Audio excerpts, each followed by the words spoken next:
I'm Paige. I'm an alcoholic. I think we got some alcoholics in the house. Yeah. Now, I'll tell you, when I came to Alcoholics Anonymous, I was not excited to be here. Now, I'm excited to be here with you guys today, but yeah, that wasn't my experience with when I first came to Alcoholics Anonymous. And I hear that this is a newcomers meeting, and I love newcomers. And when I was a newcomer, I wasn't very lovable. You see, when I was a newcomer, I came to Alcoholics Anonymous. You guys let me know if you ever showed up to Alcoholics Anonymous with any of these. I showed up to Alcoholics Anonymous with a whole lot of andas. Yeah, I'm an alcoholic. And, and I showed up to Alcoholics with a whole lot of yeah buts. Yeah, but I'm young. Yeah, but he drank more than me. Yeah, you guys too? All right. And so I would do this thing. Now, I know this is where the comparison ends, because y'all aren't doing this. I haven't got good authority. You guys don't do this in New York. But I would do this thing in a meeting of Alcoholics Anonymous, and it's called judging the speaker. You guys would never, but I would do this. And I would sit right at the back, because that's where I needed to be. And if there's like a pole, I'd be hiding right under the pole, like, don't pick me, Now, I would be listening to some jerk like me, Nataron, and I'd think, whoa, I am not as bad as that girl. I don't fit, and I don't belong. And the very next person that shared, I'd think, whoa, I'm way worse than that guy. And I'd be, I don't fit. I don't belong. And you see, I was looking for all the ways I wasn't like you, all the ways I didn't have what you had, and all the ways I didn't have to do what you seem to have to do. But there was something in me that desperately wanted to belong, desperately wanted to be a part of. And in that same time, I was doing what I like to call is comparing the consequences. You see, I would compare your DUIs with I've never had a driver's license. Now, the real ones know you don't need a driver's license to get a DUI. And I would be comparing your divorces with my I've never been married. Now, keep in mind what I was in is technically common law, because all you have to do for common law, there's no paperwork, you just need to not leave. And that dumpster was on fire, and we were together. Woo! So I was like, no, I've never had any divorces. I've never had any of this. But you see, what opened me up to what alcoholism is, it was two sentences taken on the first paragraph of page 44. And they hit me right between the eyes. And when I heard those two sentences, first paragraph of page 44, I could not deny who I was and what I was. And I can take those statements and turn them into questions. And what it says is, if when we honestly want to, we find we cannot quit entirely, or. And I'll be honest with you guys, I'm an and sort of gal. But it's or, if when drinking you have little control over the amount you take, you're probably an alcoholic. If that be the case, you may be suffering from an illness which only a spiritual experience will conquer. And I was like, that's me. That's me. It cut through all the andas, it cut through all the yeah buts, it cut through all the ways that I was different, all the ways that I wasn't like you. When I took it as simply as that, what happens when I drink and what happens when I try to stay sober? And so let me talk about that. What happens when I drink? Well, what happens when I take a drink? Now, there's two things that happen to me when I take a drink. Now, the first one doesn't make me an alcoholic, but I have a feeling only alcoholics are going to relate to it. And so what happens to me when I take a drink is, you guys get it? Now, my my shoulders. She's the one that made the baked goods. So she's the one that needs to thank you. My shoulders, you see, I was wearing them as earrings. It's the only jewelry I'll put on, right? And they fall. I take that drink and I can be okay. I'm comfortably numb. You guys know what I'm saying? I take a drink and it is an answer to all my problems. And I'll be honest with you guys. If that was the only way that I responded to alcohol that was abnormal, I wouldn't be here. I'd be out there doing that because that worked.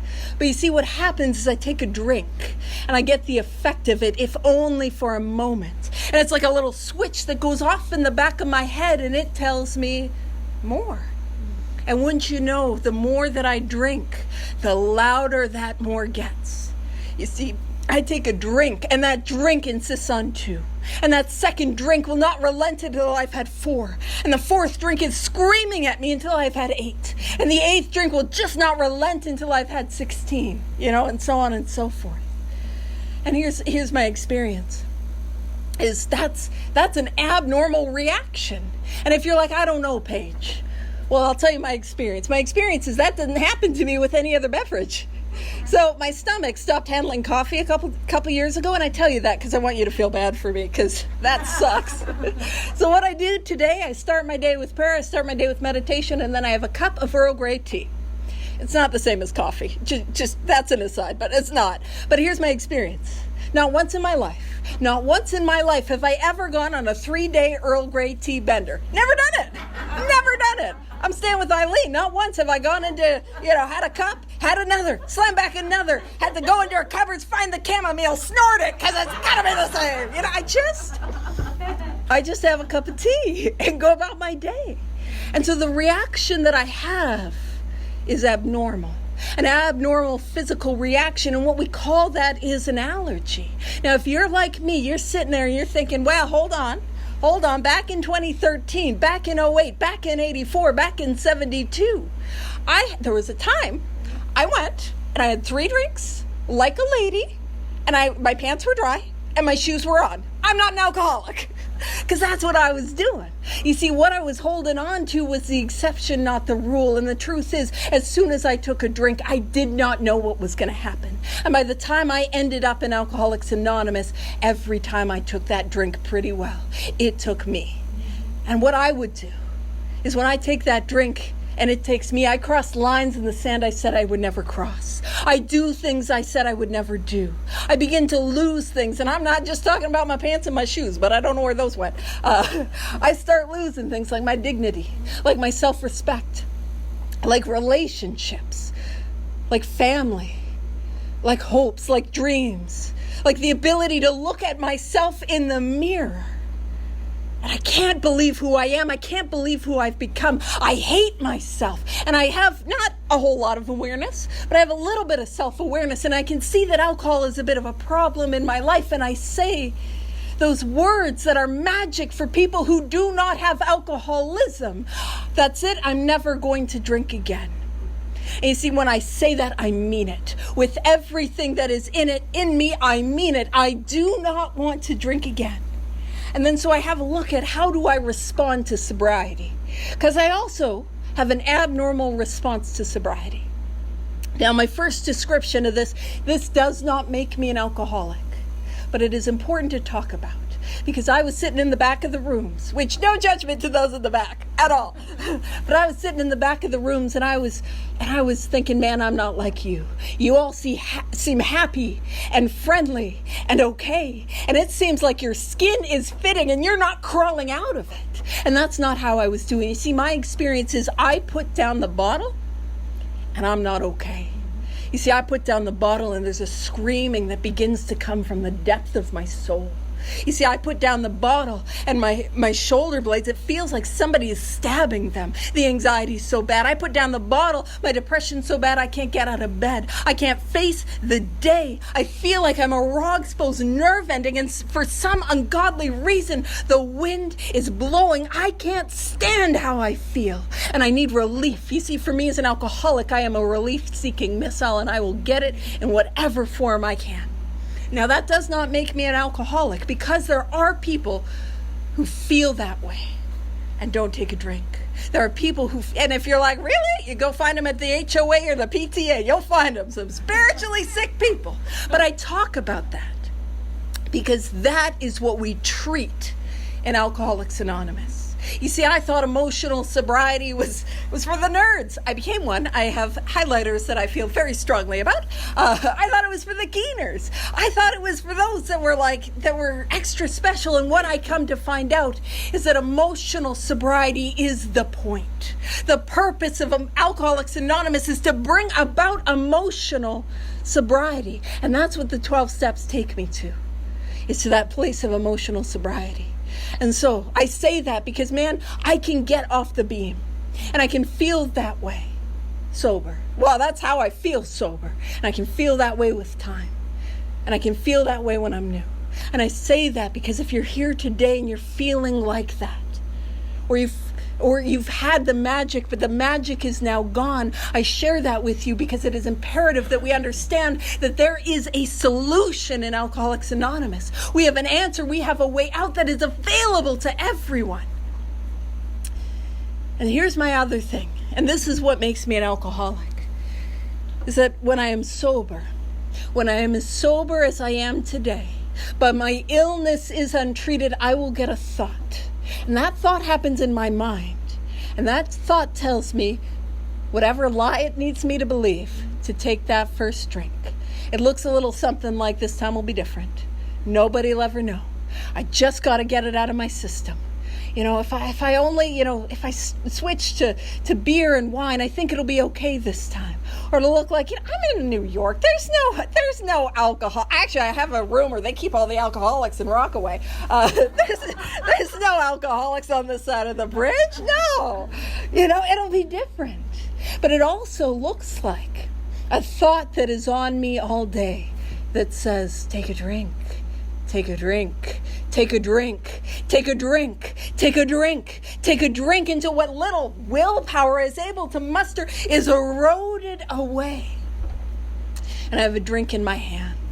And just as much as it's me living my life, no intention of drinking. I want to be sober, I have to be sober, I need to be sober. And I find myself with a case of the suddenlies. And I got a drink in my hand and I do not know how it happened. And it is just as much that I hate this. I hate how I feel. If you were feeling the way I was feeling, you'd have to drink too. If you were going through what I was going through, you'd have to drink too. And it looks like I'm going to kill myself anyways. So why don't I take a drink? And that is the obsession of the mind. And those two symptoms, the obsession of the mind and the allergy of the body, thrust me into a hopeless condition. And this is what step one is about. When we talk about powerlessness over alcohol, this is what it is. It is that due to the allergy of the body, that there will never be a time when I can ever safely drink again. But due to the obsession of the mind, I will drink again. I have to stay sober. I need to stay sober. I want to stay sober. Dear God, I don't want to do it again. But I cannot stay sober. Now, I'll be honest with you guys. I did not try everything. I didn't try everything. But if you're wondering, do I got this thing? Everything that I tried failed. I could not bring about permanent, contented sobriety.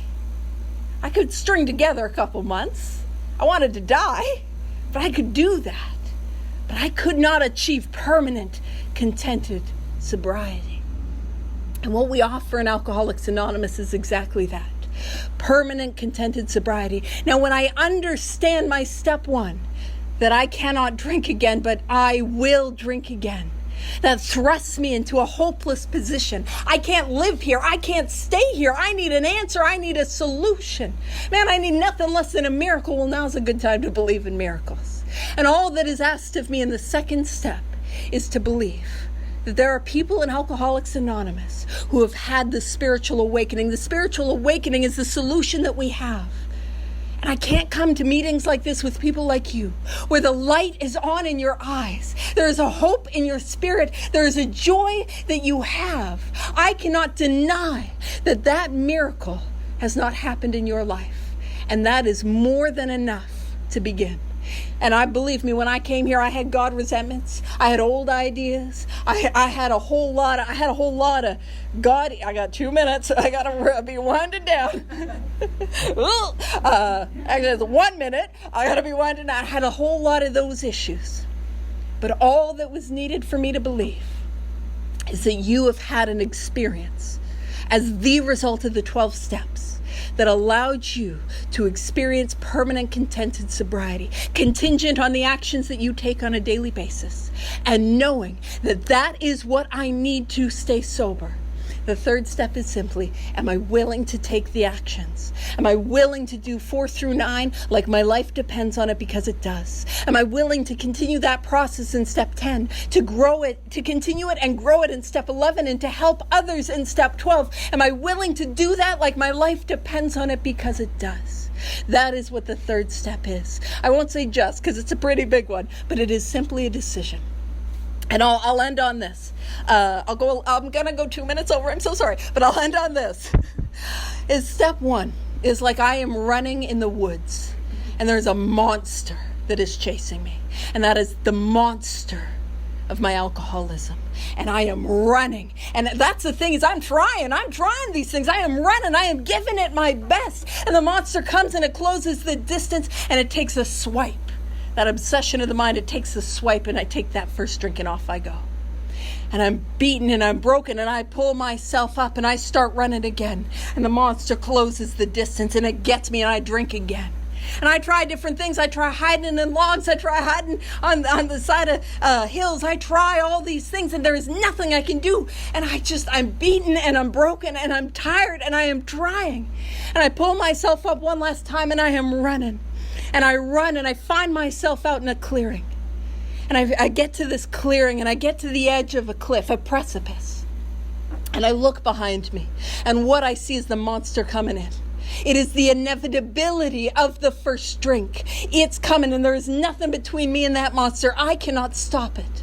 And I look over that cliff, and what I see is a cloud of unknowing. See, I can't see beneath that cloud, but what I hear is I hear your voices. And you say, jump, jump. I promise it's worth it. Take that leap of faith. And seeing the monster barreling in, I got no option. And I believe you. What I do is I make that decision. And when I take that leap of faith, that's 4 through 9. And where do I land on the other side of that cloud of unknowing? For those that are new, for those that do not know what is on the other side, page 100, it talks about the things which came to us when we put ourselves in God's hands, higher power, creator, the spirit of the universe. We're better than anything we could have planned. Where do I find myself on the other side when I take that leap of faith, 4 through 9? Where am I? And continue that in 10, 11, 12. Well, I find that I am caught safely and securely in God's hands. Now, if you're here today and you have not taken that leap of faith, if you're here today and you're struggling, if you're here today and you're hurting, if you're here today and you find me annoying, because it's a little much, I get it. What I want you to know is that there is a way out, there is a solution, and our very lives depend on helping you. It doesn't take long to get well in Alcoholics Anonymous. So let us help you have the experience we have found. Thank you very much.